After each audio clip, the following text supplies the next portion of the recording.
بسم اللہ الرحمن الرحیم. ڈیئر اسٹوڈنٹس، السلام علیکم.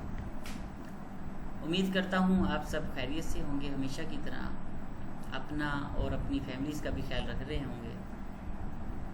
آج ہم نئے ٹاپک کے ساتھ آپ کے سامنے پیش ہوئے ہیں. وہ ٹاپک لینڈ ریونیو ایکٹ 1967 میں ولیج آفیسر ہے.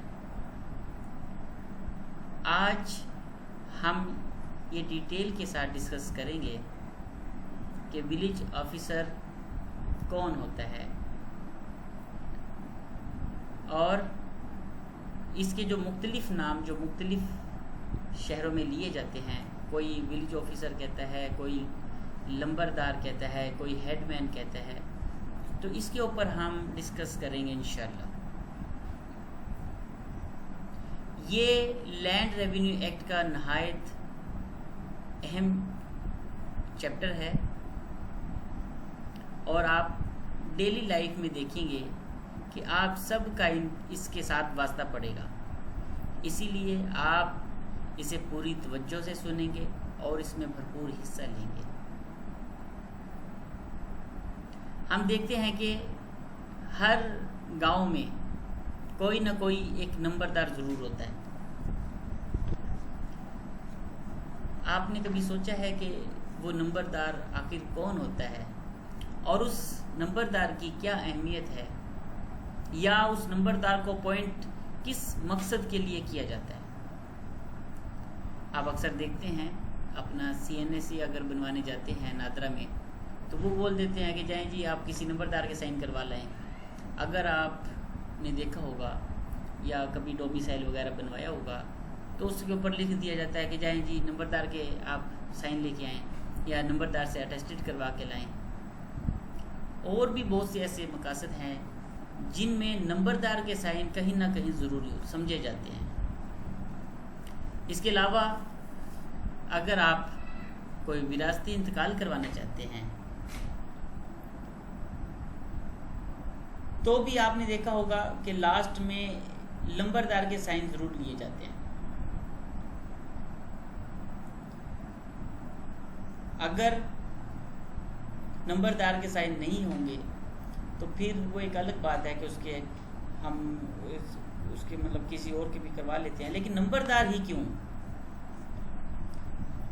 آج ہم یہ بات تفصیل سے جان لیں گے کہ آخر نمبردار کون ہوتا ہے. نمبردار جب ہمیں پتہ چلے گا کہ کون ہوتا ہے پھر ہم جانیں گے کہ اس کو اپوائنٹ کون کرتا ہے. اور جب اسے اپوائنٹ بھی کر لیا جائے گا تو پھر ہم اسے دیکھیں گے کہ اپوائنٹ ہونے کے لیے کن کن کوالیفیکیشن کا پورا ہونا ضروری ہے اس نمبردار کے عہدے پر فائز ہونے کے لیے. تو سب سے پہلے میں آپ کو بتاتا چلوں کہ آج ہم جو یہ ڈسکس کرنے والے ہیں وہ ہے ولیج آفیسر، لمبردار، ہیڈ مین. اچھا، نمبردار اور لمبردار یہ دو الگ الگ نام ہیں. آپ کو نام سے ہی واضح ہوگا، ایک نون سے نمبردار ہے اور ایک لام سے لمبردار ہے. تو یہ دونوں ہی نام ٹھیک ہیں. انگلش میں سے لمبردار بھی کہا جاتا ہے اور اس کو ولیج آفیسر بھی کہا جاتا ہے، اور اس کا تیسرا نام ہیڈ مین بھی ہے. یعنی کہ یہ بندہ ایک ہی ہے نمبردار، اس کے 3 مختلف نام ہے اور اس کو 3 مختلف ناموں سے بھی جانا چاہتا ہے. نمبر 1 ولیج آفیسر، نمبر 2 لمبردار، نمبر 3 ہیڈ مین. تو یہ نمبردار نہیں ہے، لفظ کیا ہے؟ لمبردار. ہم موسٹلی اس فکر کو غلط بول جاتے ہیں، نمبردار ہے جی، وہ اصل میں لمبردار ہوتا ہے.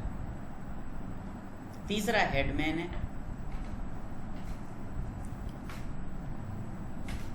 اب ہم اس کو دیکھتے ہیں کہ آخر یہ جو نمبردار ہے یہ کس قانون کے تحت اس کو اپوائنٹ کیا جاتا ہے اور یہ ہوتا کیا ہے، اس کے ذمہ کیا ذمہ داری ہے جس کی وجہ سے اس کو اپوائنٹ کیا جاتا ہے.